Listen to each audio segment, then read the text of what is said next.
આ મોળિયા મરચાંની રેસીપી આપું છું. એ બધા જોઈ લેજો. બધાનો બહુ જ આગ્રહ હતો કે શેર કરજો એમ. આપણે આવા લાંબા પાતળા લાંબા મરચાં લાવવાના અને પછી એને ધોઈને પછી આને કોરા કરી નાખવાના. પછી આવી રીતે બધા આ 500 મરચાં છે. પછી આવી રીતે ચીરા પાડી દેવાના છે એક લગે. જુઓ આવી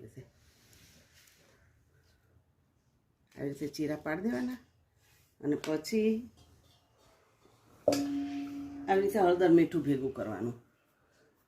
આ થોડા મરચાં છે એટલે નકર વધારે હળદર ને મીઠું ભેગું કરવાનું આવી રીતે મિક્સ. પછી આ મરચાંને આવી રીતે ભરી લેવાનું જ્યાં ચીરો પાડ્યો હોય ને. જો આવી રીતે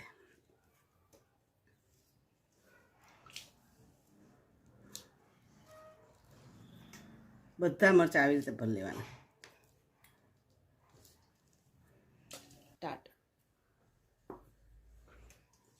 આવી રીતે બધા મરચાં ભરી લેવાના. થોડું મીઠું વધે ને જે ઉપર ભભરાઈ દેવાનું. આ બધા મરચાં આપણે ભરવાના છે. પછી આ 500 મરચાં છે ને એટલે 5-6 લીંબુનો રસ નાખી દેવાનો અને પછી 2-3 કલાકે આવી રીતે હલાવવાના. એટલે આ મીઠાનું આવી રીતે મીઠું ચડી જશે અને મીઠાનું પાણી થશે. આ આખી રાત આવી રીતે રહેવા દેશો ને એટલે સવારે નરમ થઈ જશે. પછી કાચની બોટલમાં બધા ભરી દેજો. 500 ભરાઈ જાય.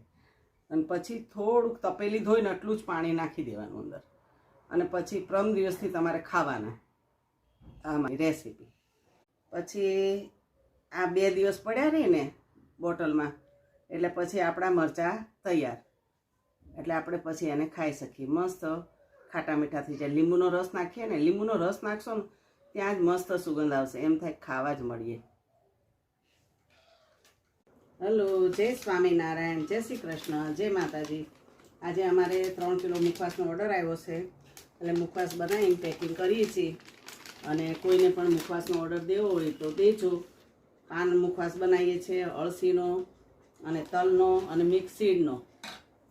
અમારો કોન્ટેક નંબર આપ્યો છે, એમાં ફોન કરજો.